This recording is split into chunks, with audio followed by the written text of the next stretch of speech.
You are now entering the Queen's Quarter. We are powerful, strong, and rulers in our own right. There's a queen in you, there's a queen in me. Every woman is a queen.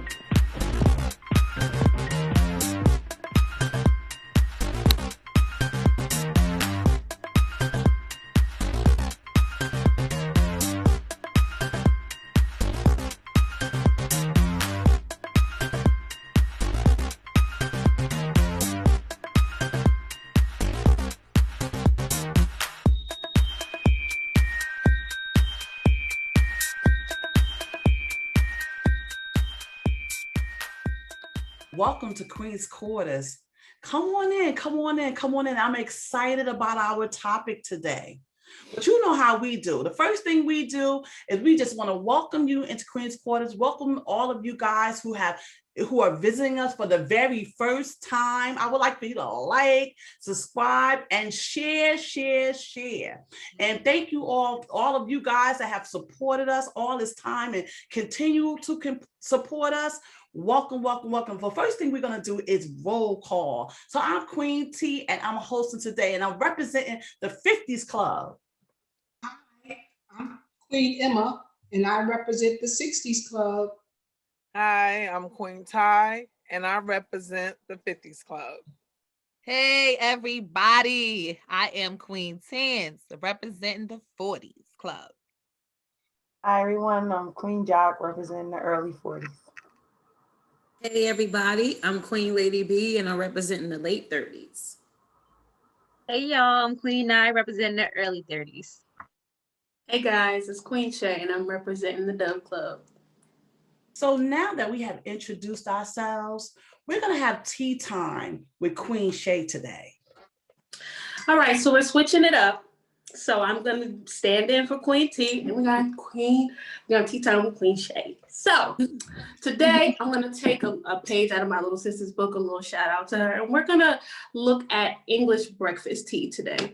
And it's a blend of black teas from regions in Sri Lanka, India, and Africa. And it contains flavonoids, which is a type of antioxidant that's usually found in fruits and vegetables. And regular consumption of it, it can reduce coronary heart disease, lower blood pressure, and cholesterol. So go get you a cup of English breakfast tea and join us in Queen's Quarters today. All right, thank you for that. You know, that's my segment, but today we gave it to Queen Shay. However, I'm going to go ahead and get into the topic of the day. Our topic today is as women, what is the most dramatic change that happened to us since the pandemic? What is the most dramatic change that has happened to you since the pandemic? And I would just like to start off with something. The pandemic has allowed me to watch my weight, watch the things that I eat, watch the things I put into my body. The pandemic has opened up my eyes that it is very important for me to be conscious of my weight. So what's your stories, Queen? Well, the most obvious one is we wear masks. We wear masks every time we leave this house. I am so tired of masks, but I'm the mask queen. Everybody know. If you know me and I know you, and if you don't have a mask on in a picture or in public, I'm on you. But I guess it would be the mask, staying at home. Like before, we was not working from home. This is something new. And of course, I'm sure the children, they're working from home too. Just a lot of time to yourself. Like I didn't always get that. And in the beginning of the pandemic, I was also able to rest. I was always running here, running there, so I was actually able to rest. And also being in this pandemic, I actually watched YouTube and I learned a whole lot of things because before I was not a YouTuber. So that was changes for me. All right. What was the most drastic? I guess just wearing that mask outside. I don't like wearing masks. I like to show my lipstick and stuff. Show my smile. Yeah, that's definitely a dramatic change. Yeah. Well, it's part of our outfit. It's part of our outfit now. Yeah, for me, I would say because I don't work at home. Like I still had to report to the office, so I still have to go outside every day. But the most drastic would be, I guess the thing I miss the most is seeing my family. I come from a big family, so we are used to gathering and everything like that. Like right now, I miss my grandmother a lot, but I can't go to her building because of COVID. So I just have to call her and stuff. So I think that's, yeah, I'm used to seeing my family, even like the summer holidays that came last year, like we weren't really able to get together the way that we normally would. So yeah, just not seeing your loved ones as much, but because my immediate family is still big, you know, I don't get that sense of loneliness or anything, but there's some people who are feeling lonely because they can't, you know, meet with their loved ones like they normally would. So for me, it would be not seeing family much. So what do you do now in order to reach your grandmother at this time? Like, what do you guys do to substitute from not actually being there? Yeah, so I have to call her more. I'm so not a phone person. I am a texter, but of course my grandmother's not into all of that. So I have to call, you know, like Sundays were our day. Like if I didn't talk to her throughout the week, if I didn't see her, I knew at church, and 9 times out of 10, I was going to see my grandmother. But now we'll call her, or like if the building is on lockdown, we'll do things like drive by. Like we did the Christmas drive by for her, and she came downstairs and she got gifts from us and stuff like that. So we try, because we can't go inside. And they even fussed about all of us being gathered in front of the building. But yeah, so we'll just do something like that, or have her peek her head out so we can, hey, grandma, we miss you. We love you. So yeah. Okay. Come on, Queenz, jump on in. I can say for me, my whole world was kind of flipped upside down in a way. When the pandemic first hit, I had just moved into my apartment. So it was like a new way of living, as much as of a blessing as it was. It was just a new way of living for me. I was completely on my own. So I had a lot of time to really sit with myself, as uncomfortable as that may be when you really have to do a lot of introspective work. I've always been a person that loved to be with myself, be quiet, just sit in the stillness of things. But this was a lot. So, you know, it came with a lot, you know, depression tries to sneak up on you, complacency, all those things that come with just having to sit in the house, you know. Financially, because a lot of people got hit financially. I wasn't working for a while, so I really had to, you know, I've always been good with money, and my friends think I'm just superwoman with money, but you know, I make mistakes too because I'm young. And so there's a lot of things that I wasn't taught about finances. So I read, I got PSE&G, did all these things in my name now, right? All these people coming after me like, girl, if you don't pay, we got you. Right? and you're a woman, and you know we love to shop. Right. We love to shop. Exactly. So, you know, I really had to be cognizant of the way that I spend my money. The way I spend my money now is so totally different from what I was doing in college and all these different things. So I had to learn a lot of even more responsibility than I was used to. Now that I'm working again, everything is virtual because I'm a teacher, everything is virtual. So I had to reinvent the wheel when it came to how I teach my students. And somehow I always get the special needs population. So, you know, because they have a lot of cognitive disabilities and things like that, you have to really do your best to keep their interest, keep them at the camera, because, you know, they be ready to flip upside down, hang off the bed, hang off the ceiling, do all these crazy things.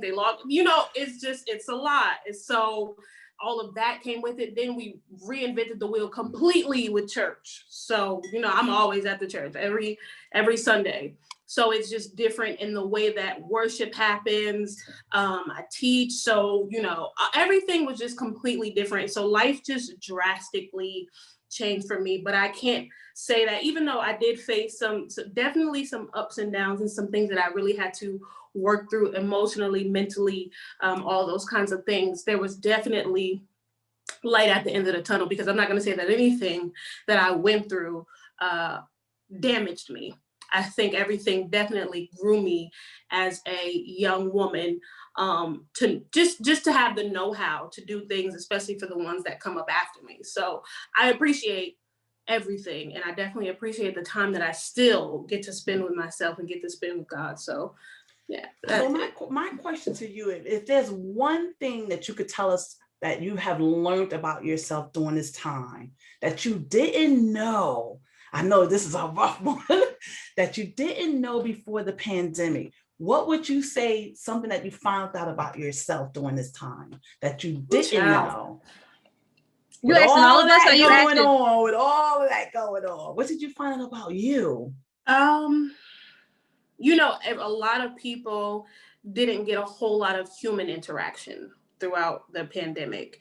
And I thrive on just the people that I love being tangible. And so I dealt with a lot of, how do you deal with people, Yashe? How do you love people? Because let me tell it, a year ago, I would have said, I'm the greatest friend you could have. I love everybody. I do everything I can for everybody. I'm all, you know, all these great things that I felt about myself as a friend, as a, you know, a companion, as a, you know, a sister, everything.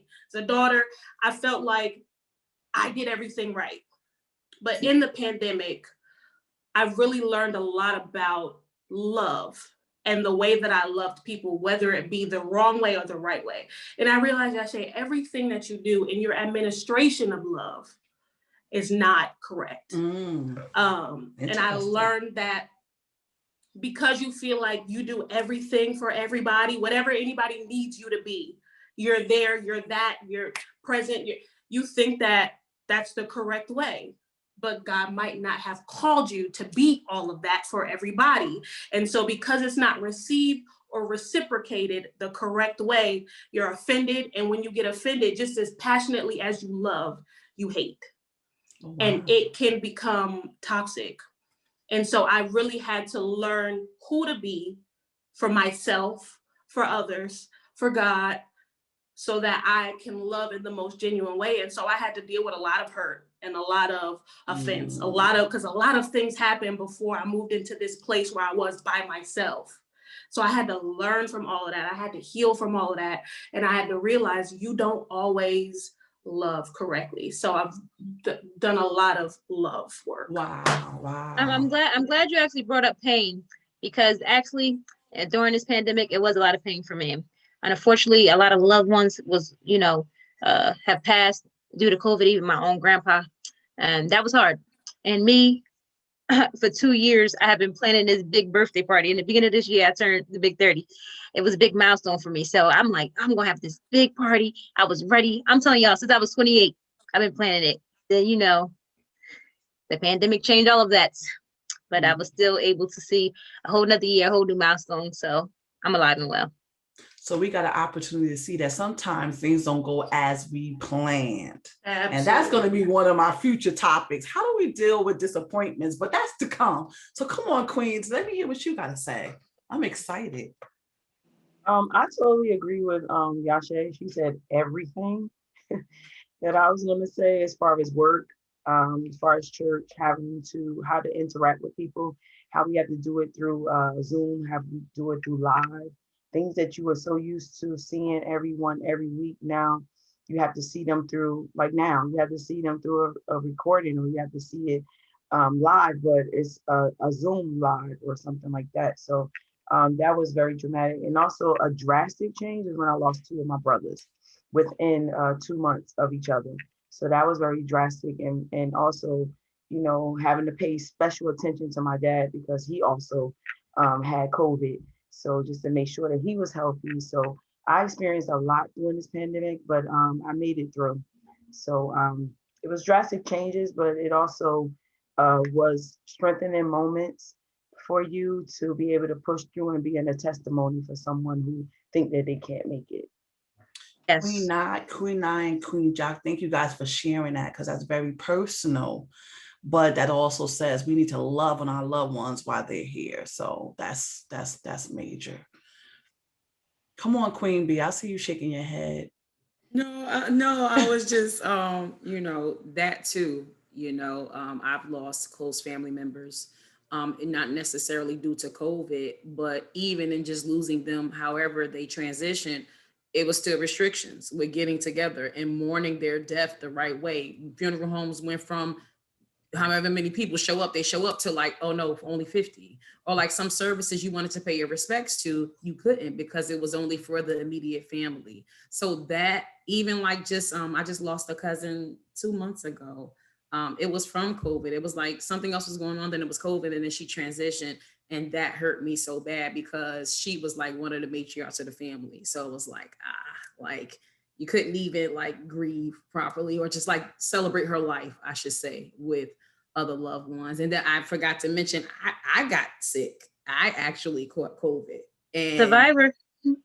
right, of a survivor. Thanks be to God. Thank you, God, for keeping me. But that, oh my God, that experience alone was so scary. Like I felt like it was the first day for me. Some people say as it progressed, it gets worse. But the very first day, I was like, God, if you don't do something, I'm leaving here. So, that was definitely drastic. That experience was drastic. And I Well, think, can I ask you a question on that? Is it the fear of knowing that this has been brought to our attention that so many people have passed from COVID? So when you find out, oh, I have it, like, does that fear play a part in the healing or the mind state of, oh my God, I got COVID, like. Yeah, you know what? I caught it at the beginning of the pandemic. So it was like March, it really hit. And then I caught it early April. So at that moment, 1,001 things are running through your head because it was new. It was new. All you were hearing was this person caught it today and they were gone tomorrow. It was like March came in and everybody was passing from. So absolutely, I was afraid. But yeah, I was afraid, but I knew something was wrong. I knew it wasn't a common cold. I was like, no, because I don't really get sick like that often, I should say. And I'm grateful for that too. But once the second or third day came, I was like, no, something ain't right. So by the time my results came back, I already knew like, okay, I have it. But absolutely, that fear of the unknown. This is a new virus. This is something new that's spreading like a lion, like a roaring lion. And you're like, am I going to be one of the ones that's going to go? So at that point, all you got to do, I'm chuckling about it, but make sure your soul right, because you did at that point you didn't know which way it was going to turn out for you. So it was scary because it was the beginning when I got sick. And another drastic change is when my dad got it. He went in the hospital. I couldn't be with him. That was scary. I stayed on that phone. My godmother made sure I stayed on that phone every day to make sure I was on top of things. And even he said it when he came out. The first thing he said almost made me cry. I didn't think I was going to see you again. Those are things that you don't want to hear. I mean, but thank God he came out and he's okay right now. He's back to himself.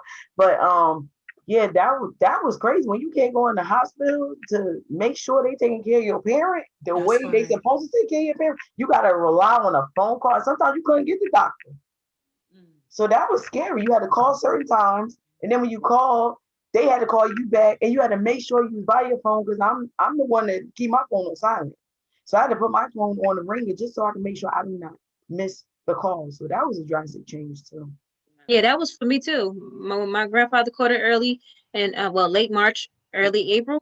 We could not see him. We fought, we screamed, we howled. They was like, no. I think you can see people now, but back then we couldn't even go. We couldn't even step foot in the hospital. So that was hard. Yeah, that was very hard. Ty. Yeah, I see Queen Ty and Queen Tan is real quiet over there, but I need y'all to come on in. I know Come y'all on have now, some sisters. experience to share. Come on.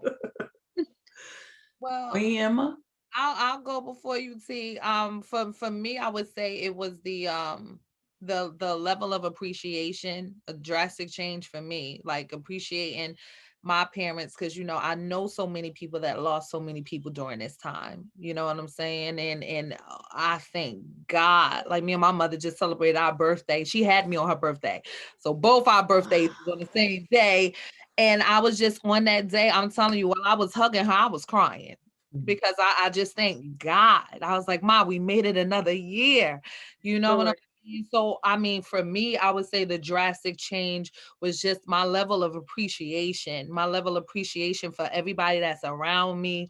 Me and my sister, both essential workers, so we worked through it. I mean, it was me and my boss, and another worker, nobody else. Everybody was home. People took COVID leave, and we were still there working it out.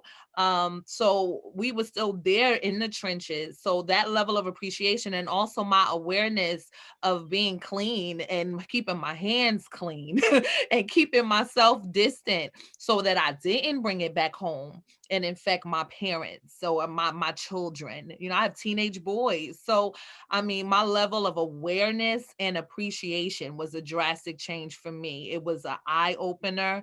And I just was more careful in the things that I did and who I was exposed to. We kept our distance from our parents. We're in the same house, but we were separate from them. And, you know, me and my sister had this conversation too. It's crazy because we both lived in different places, and it was God that brought us here. And he brought us here literally before this pandemic came in. It was only months. It was like December. Like I would say December for me. T, when was it for you? It was a little bit before, maybe. Before, it was that summer. Yeah, the summer before, and then later on December, and it was the move of God that brought us all under one household. And me and T was talking, if that pandemic happened during the time when I was somewhere else, she was somewhere else, man, I mean, it probably would have been better, but we wouldn't have been able to see them at all. You know, we would have been dropping food off at the door, leaving, and I don't know, man. I would prefer it to have been how it was in this house with them.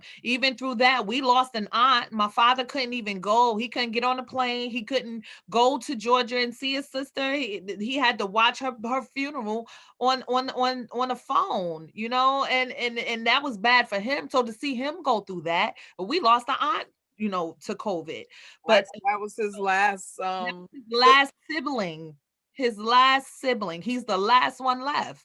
You know, so I mean, this pandemic hit hard. I mean, and it hit hard in different aspects and for different people. But my level of appreciation and awareness grew drastically. That's for me. Drastically.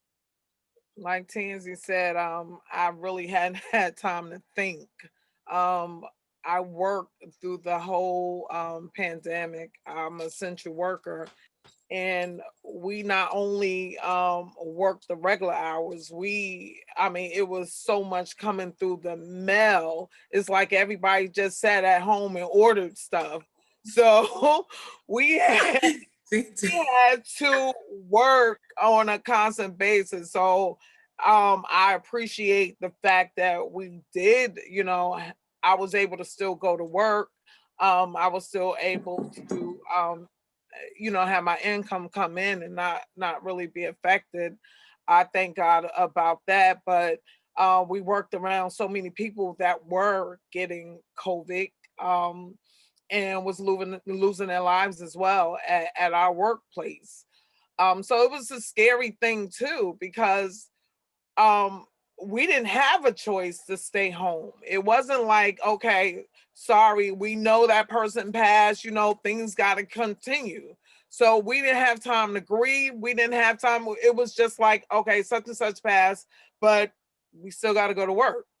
My fear was coming home and bringing something home, and I stayed away from my parents. And I still stay away from my parents because I still go through that. So that affected me a great deal, not being able to, you know, hug on my mom, not being able to do what I used to do for her, because we haven't unfortunately got tested. They don't demand us to get tested like that. They don't.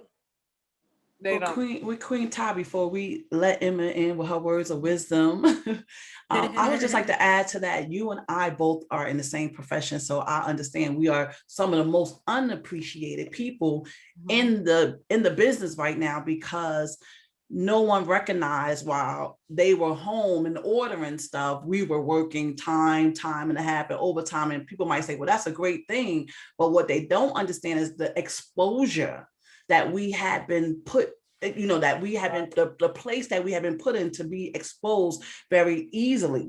Right. So we had to take precautions more so on our own than our workplace doing it for us. Definitely. Still to this day, we're still doing it. We're still wiping down our tables. We're still sanitizing and doing things for ourselves.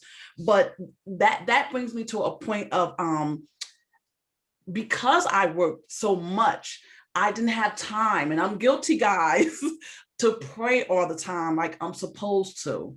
But I realized, or that I wanted to, should I say, but I realized that it strengthened my faith in God, because in order for me to go into this environment every day, I had to trust that God had me, that he's going to cover me, that he'd allowed me to be here for a reason. So, you know, I just put my faith in God, as well as, you know, doing what I needed to do just to keep myself safe, but just knowing that I give God my everything, my trust. I trust God with my life. In life and death, I trust God. So I was able to get out there and work without the fear of, you know, this could happen, or the fear of that can happen. So I so agree with you. People don't, I understand the time, that the downtime, but we've been working throughout this whole pandemic, and it's been rough. Downtime. And Well, like, we appreciate you. I know I do, because I was looking for my packages all.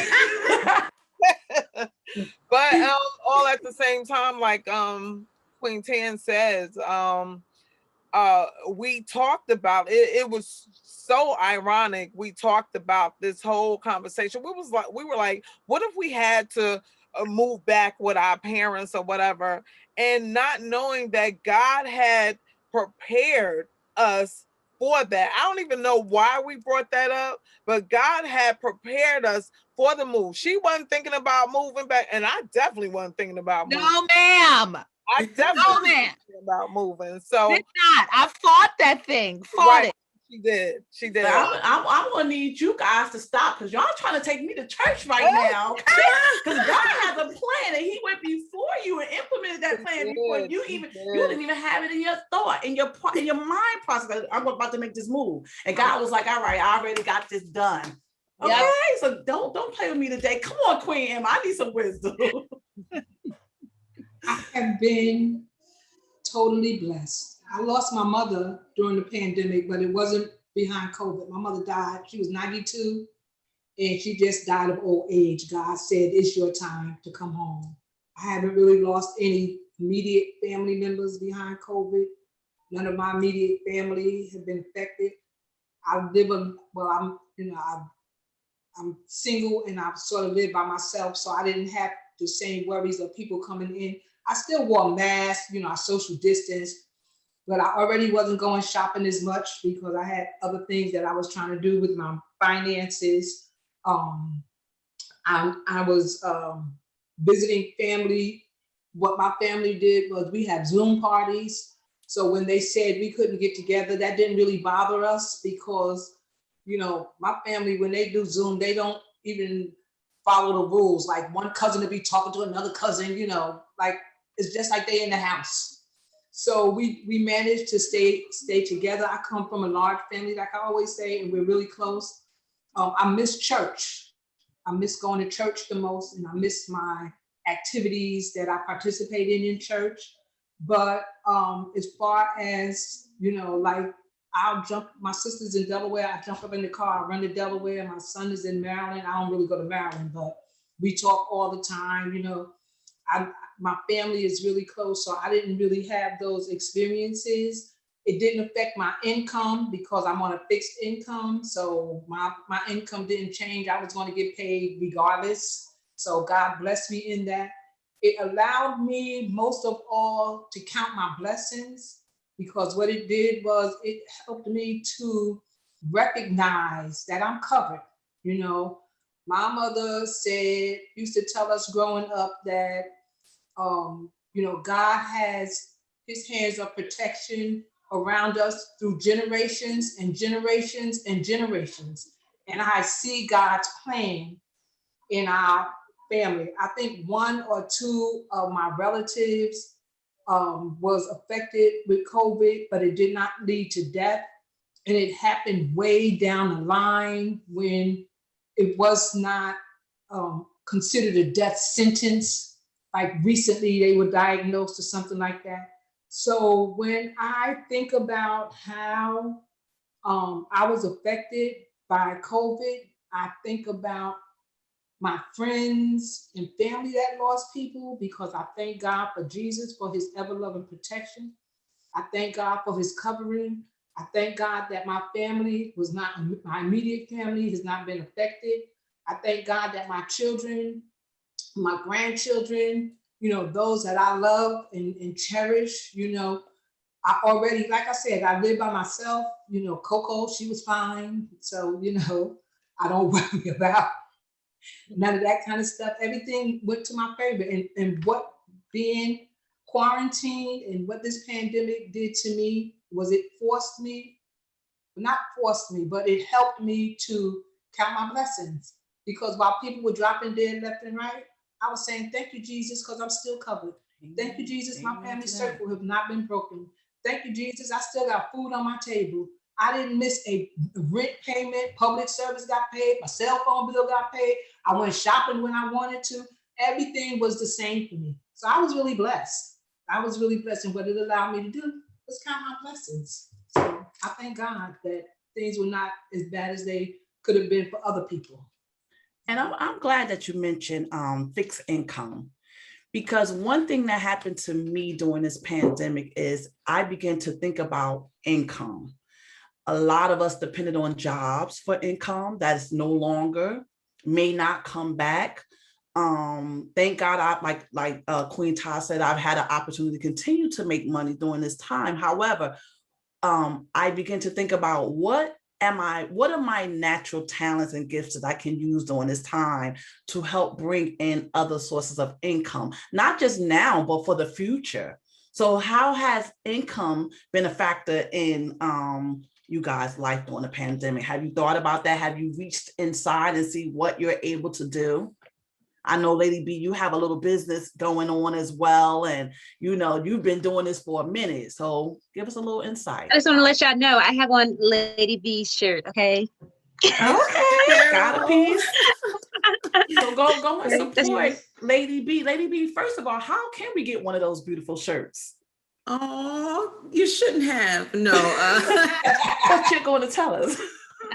Yes, well, most of you guys know the name of my ministry is Heartbreak Is Not My Name, but the clothing line is HB Apparel. So if you are interested in getting a shirt, the website is heartbreakisnotmyname.bitcartel.com. So that's where you can find all of that. But back to what Tracy said. Oh, I feel so awkward doing that. No, back to what Tracy was saying. You know what's funny, Trace? Queen T, I'm sorry. We launched February 7th of 2020. And shortly after that, the pandemic hit. But what was so awesome, and I really mean this from the bottom of my heart, shout out to everybody, because the support did not stop. Because then it was the whole Black Lives Matter movement arise again and support Black businesses. So I wasn't worried. I was like, God, this is what you told me to do. I'm doing it. And the pandemic hit, whether it's successful or not, I'm following your orders for my life. So that was fulfilling to me. I didn't care. It wasn't about a purchase. If you prayed for me, that was fine. But it was definitely another source of income. My income didn't change because, like you all, I'm not in the same field, but I'm considered an essential worker, and it's not medical. If I could keep it real, it probably helps some people keep their sanity. Lord forgive me, but I'm actually in the alcoholic beverage distributing company industry. So we went nowhere because we were suppliers to many different businesses. But absolutely, along with my income not changing, which I was so grateful to God for, and my whole household at that. Like my sister, my brother-in-law, like everybody was essential workers. So I was like, many days I just went into worship, like, amen. God, thank you, because we lacked nothing. We lacked nothing. Yeah. So that was an added source. And you're right, many, not just myself, but I saw a lot of entrepreneurs, both young and old, being birthed in the midst of the pandemic. And I thought that was so dope. And I think that's the good part of it. We don't always highlight the positive that came out of this, because so many great things did happen in the midst of an unfortunate circumstance. So yeah, that definitely helped. It was definitely added income. Queen Todd, this podcast was actually birthed during the pandemic. Tell us a little something about it. That's what I was about to say. This podcast is one of the things that was birthed as well out of this. We had a conversation, me and Queen T, one day, me, Queen T, and Tim, we had a conversation. And we were sitting there because originally we were supposed to all be together. And we did, start this out in the pandemic, thinking that it wasn't going to go as long as it has gone. And then we had to switch up and do the Zoom. But yeah, we thought that this would be a great way to help not only women, men and women with our conversations. So this is the result. Queen's Quarter. Here we go. We're going to take a moment and just give God glory for Yes. allowing us to come together with all of our busy schedules to bring this project to the forefront. Because this was something that we talked about a long time ago, and it took us a minute to get it together. But during the pandemic, it came about. Thank you, Queen T. Yes. Okay, and I want to ask you guys another question. Would you like to go back to normal? And if so, what does normal look like to you? I hear a lot of people saying, I want to go back to normal. I personally don't think it's gonna go back to normal. I don't think and what's normal back to where things used to be. I don't think so. I think this has just opened up a door for different avenues, different ways. I think we will not see normality as we call it ever again. I really don't. And are you guys okay with not going back to normal? How do y'all feel about that? There was a part of me that wanted normalcy again, whatever our normal was, because all of our normals are different. But for me to go back to that place that I was, I wouldn't even know how to go forward. So I had a lot of time for clarity in this pandemic. I had a lot of time to sit down and ask God, well, God, what do you want for me? Because clearly whatever I got planned is it ain't working. I thought it was working. I did well with what I had, and did well with what I did. I put 100% into whatever I do. But I went to college, got my degree in one thing, and I really wanted to work in that thing. And not saying that God won't ever open doors for that thing to be worked in, but my life has taken such a drastic, going back to the first question, such a drastic turn that nothing that I see happening in my life now did I ever see or accept before. So for me to go back there will be asking to go back to a place of uncertainty. And thank God that What did you get your degree in? I got my degree in criminal justice and psychology. I really do have a strong love for psychology. I really like to understand the minds of people. And I wanted to, be a 911 operator. I wanted to be a forensic, I wanted to be a profiler, a forensic psychologist in the FBI, just to profile people, understand the minds of criminals and all these things, because I really do have a knowledge and a passion for it. But there are other ways to use those gifts that God has given you, those gifts of discernment and all of those things. And so I think now he's just saying, girl, that's cute that you wanted to use them how you wanted to use them, but I'm going to tell you how you really going to use them. So, I'm going with God wherever he takes me, and that's going to be my normal. Wherever he takes me, whatever normal looks like after this. Did I fear that? Yes. Because we just have to trust him. Yeah, because we don't know what it's going to look like. Clearly we live in one of the worst countries in the world because we still so far behind with this COVID thing, to be honest. And Americans in general are just extremely hard-headed. So there's no telling when this will be over for us. So I was afraid of what normal was going to look like that's after this, and what the world is going to look like after this. But I trust God. I really do. But a criminal justice background, that's awesome that you're in education, but a criminal justice background, those are essential workers too. I come from a criminal justice background, and had I not been out of work, because my friends and my coworkers, they're still working too. So God really have led you to this change in your decision to get into the criminal justice field. But just for the record, You could have been still working, had God led you to criminal justice, that's still an essential worker. Absolutely. Wherever he wants to take me, however he wants to use me, because, I'm young, God willing, that means something to him, that I'll have long life and I can experience a whole lot of different careers and moves in my life. So I don't count it out, because my degree, whatever it's in, it still helps me to be, to get my name out there and for people to be established. So it's being used in other ways, and God willing, he's going to allow me to use it for what I got it in. But, we shall see. Whatever normal Shay, is. as our audience learn of you, and I've been knowing you prior to this podcast, and I'm getting to know you as well. I'm so excited that you are a part of this, because I'll tell you, as a young woman, you really have to listen to the things that you say, because you speak with a lot of wisdom. It's like, she said to go, I can't even repeat what you just said, to go backwards. How do I go forward? I was like, wait a minute.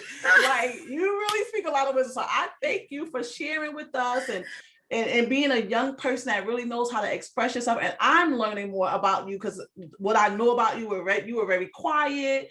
You didn't say too much, but I just appreciate who you are. And I love that you were honest about the fact that it looks scary. The future, the moving forward looks scary because we don't know what to expect, but that could also be exciting too. And that also tells us we need to trust in God, trust in what you believe in, because you need that in order to move forward in a time that's unfamiliar. So thank you for sharing that really honest feeling that you have about our future.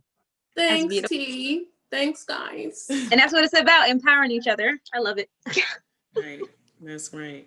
Come on, Queen Jock. I know you got something to say about what the future, what does normal from this point on looks like for you.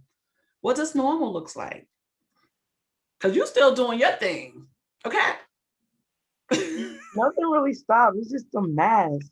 It's so hard to sing in those masks and to talk in those masks. So even if when it returns, whatever the normal is, I'm still gonna be a little, a little leery without my mask, because you never know, because people are nasty.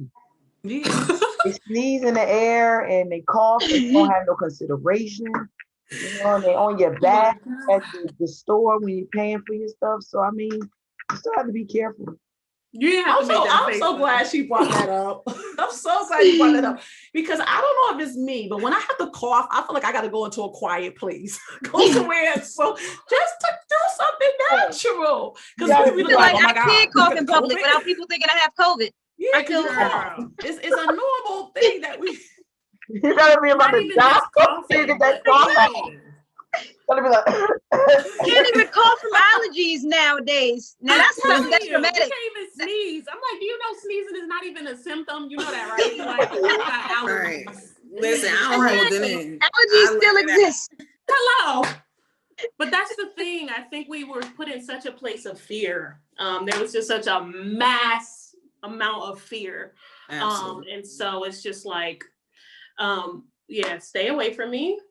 But us as we are called to people, we human interaction is something that God blessed us with. It's not necessarily something we should shy away from, because that's just not part of our calling, unfortunately. So it's kind of weird that there was such a mass hysteria, but that kind of happens with the unknown. So hopefully the more we become knowledgeable about it, I mean, we're a year in now, we should be masters and experts at this thing, child. But hopefully the more we learn of it, the more we're able to function, not in it, but once we get out of it, we know how to function more healthily as a society, so that things like this don't occur. I mean, you can't help it, but at least you know how to maneuver in it. So maybe I shouldn't ask this, but how do you guys feel about the vaccine? I knew you was going to say no. The one topic we didn't want to touch. It's a no for us. Don't touch me. Don't touch me. No, I'm just. Because my thing is, before we go to that question, let's just leave that for a bit. Everybody just ponder over that for a second. But before we go to that question, even though we have to wear masks all the time, I just want to know, do you guys experience what I experienced? I'm running in the store. I forget to wear my mask. I get to the door and I see the person look at me like, They got on the mask. And I'm like, oh shoot, I forgot my mask. Do it happen to you guys? In the beginning, yeah, definitely in the beginning. But now it's like, before I even get to the door, child, let me just make sure I'm not able to breathe. Because if you're not breathing, you know you got your mask on, you know you're good. But if you're not breathing, I keep them in a car. So Yeah. I mean, and it's just out of habit now. I don't think I forget much now. I have, but not much now. And I just want to let y'all know it's so weird without my mask because I went outside, I forgot real quick, and I don't never leave without my mask. And I was like, I could breathe. I was like, something's not right. And I'm like, I did have a free day. Yeah, nah, I had a day like that too. And Queen, and we know. And then I was like, oh, you know, let me just go outside. Let me go for a quick walk. Go get me something to eat. I'm outside. I'm like, oh wait, I forgot my mask. I'm like, oh, child, I thought I was back in 2019. Nobody gave you the side eye. You didn't get the side eye from nobody. Not really, no. It was late at night. This year I picked up last year I picked up biking. That was a good form of exercising because you couldn't go to the gym. So we started biking and that like gave me like on my time off from work, that gave me, oh my God, such a relief. I can't even explain to you. It's like such a tranquility. It is like, and we didn't always have to use our masks because we're by ourselves, we're on the trail, and you get to breathe, you get to like enjoy something. Of course you have to have your mask with you, but that biking along with that, it was just heaven for me.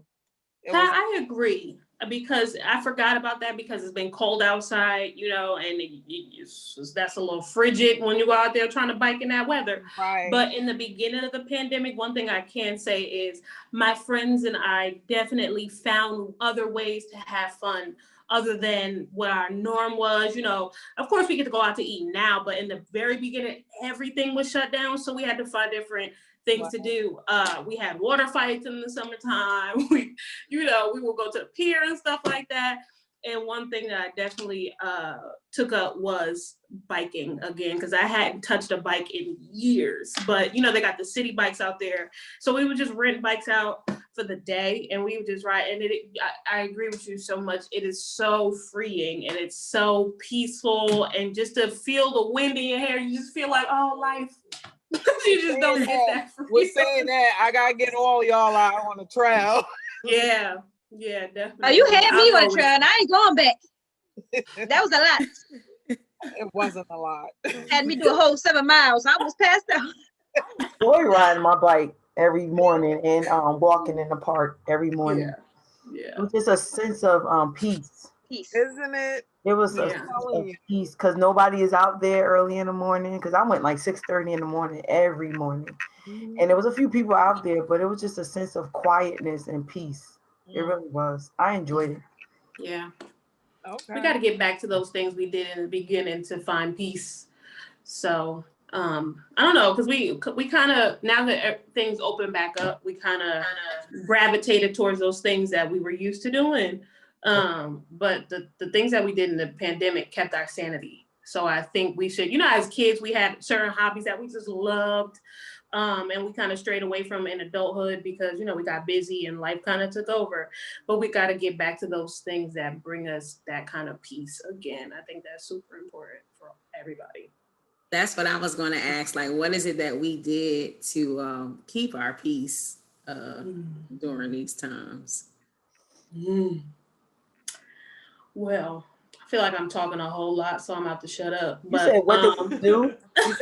What are some of the things we did to like keep, since y'all like pretty much tapped into that just now, to like keep our peace, and with so much going on, what do we do to keep our sanity intact and, you know, like I said, peace of mind? It was the walking and the riding of my bike every morning. It really was. You know what I do? I crochet. I crochet a lot. I have a medical condition, and I I needed to take my mind. I take chemo.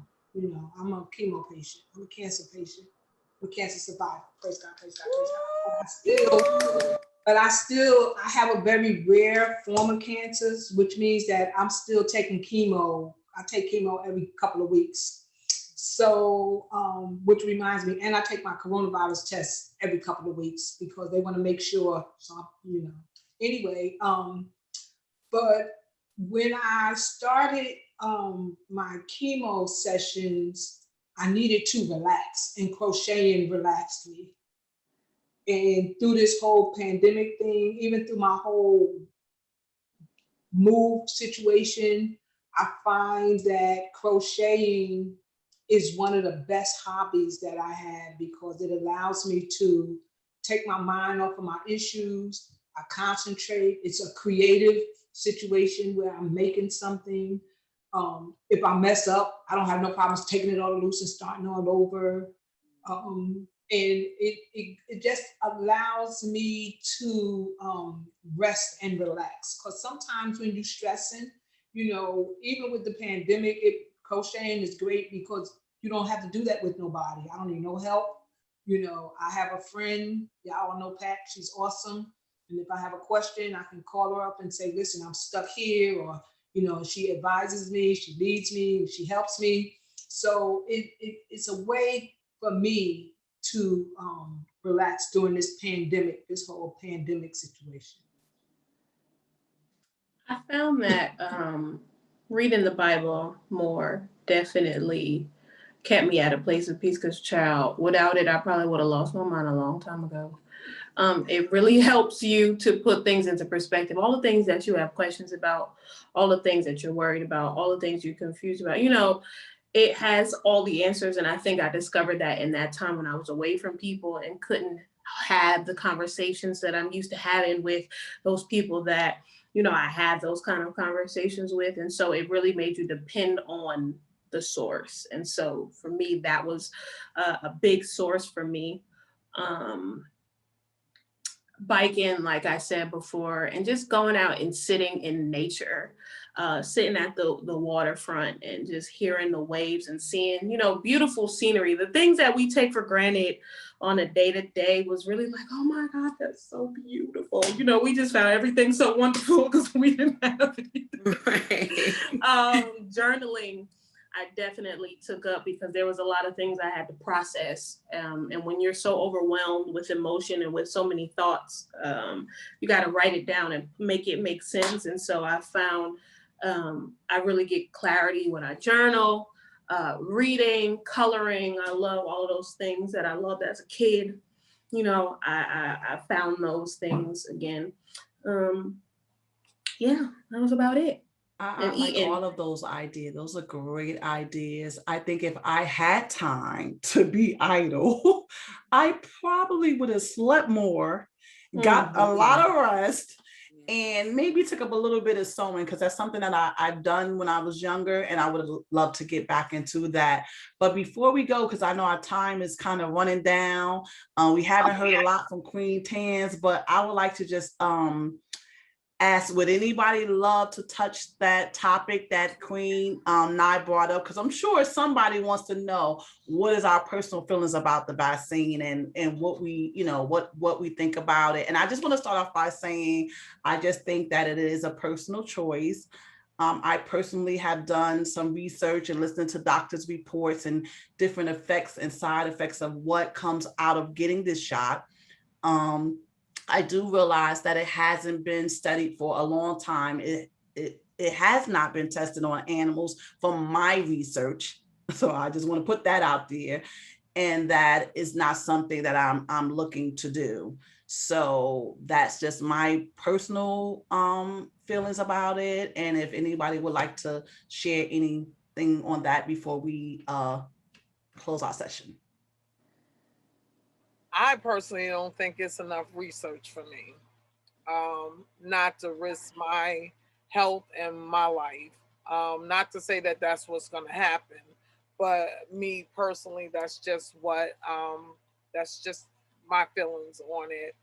I'll probably wait a good while before I even maybe consider it. At this point, I'm not even considering it.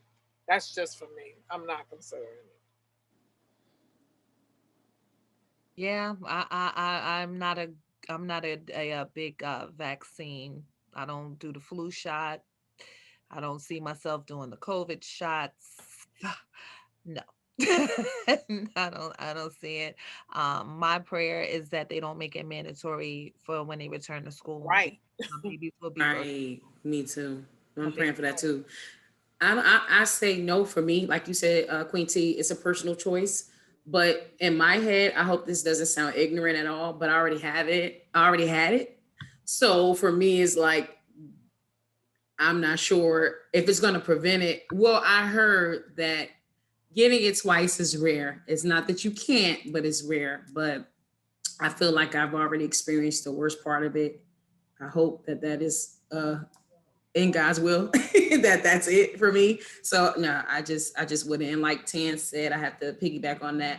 I just hope they don't make the children get it when school reopens because I just wouldn't want that for my son either. Exactly. And from my understanding, there's different variants of this disease, so that if you get the shot, it does not guarantee.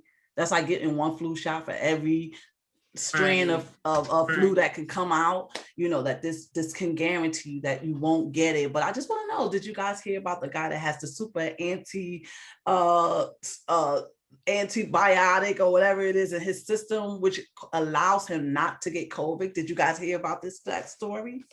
He No, is that a true cannot story? get it. It's a true story. He Oh, has something in his blood fights this thing, and he cannot get no it. He cannot get COVID and no variant. I'm surprised they So wow. didn't take some you stuff guys can from look him that up. and make They him do didn't take no blood from him or anything? Yes, they right. did. He did. They did, and that's the point. I guess they put it with every variant that they have so far, and his blood been able to fight it. So He I'm what surprised. happened was his roommate had gotten sick, and he thought that he was going to get it. So he wrote his son a letter saying, "Hey, if something happens to me, X, Y, and Z." However, and I had his name, but I can't. I don't want to put that out there. But it is on. You can't find it if you Google it. And come to find out that his friend that had gotten really sick, he had actually given it to his friend. But come to find out that he couldn't get it. So he did not have any symptoms. He didn't get it. And they tested his blood with every variant so far. So he has something that fights this thing in his body. They say there's about 5% of people out there that has this particular super, I don't know what you call it, like a super antibiotic, something that fights this disease. But you can Google it, it's out there, that information is out there. But that was yeah, and that's how he found out that that was going on in his body. He's like, he said he felt blessed, but he just don't understand, like, why me? Why am I the only one walking around, one of the few people walking around who cannot get it? It's a blessing. It's like no. Yeah. Child, I'm But not he asking said no you The have to questions. vaccine. Thank you, you have God. to have it because you can't give it to somebody if you don't have it. Well, I guess he can Yeah, you carry can it, carry it. but he cannot, Oh, he's a he will carrier. not get symptoms from it. Yes. I mean, like I said, it is online and you can Google it. It's out there. It's a The whole true thing about story. the vaccine is not a cure. It's just basically it would help you, like if you catch it, it would help you not to die. That's basically what it comes down to. So I don't know. It's I'm in the middle when it comes to that. It's a And yes and a no. I Gray think I area. think It's a gray I area. think it's It's a gray area. unfortunate that people believe that it's because of fear. We won't take it because of fear. It's not fear. I'm not ashamed. I'm not scared to get a shot.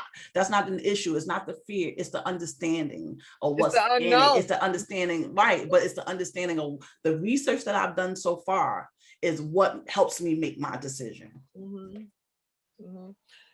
Okay, this was good. Queen 10. All right, everyone. We thank you so much for hanging in here with us with our discussion today about pandemic and what was the drastic change for you. So as you ponder that over, just make sure that you are being the best you that you could possibly be, and also adding to everything and every decision you make daily and increasing the value of your life from day to day. So we thank you so much. You have been a part of the Queen's Quarters experience. And always remember that there is a queen and a king in you. We thank you so much. Remember, visit us on all of our social media platforms, like, comment, subscribe. Also, hit those post notifications so you know that when we go live, you'll be the first one to know and you could join us. God bless you, and we'll see you again next Wednesday.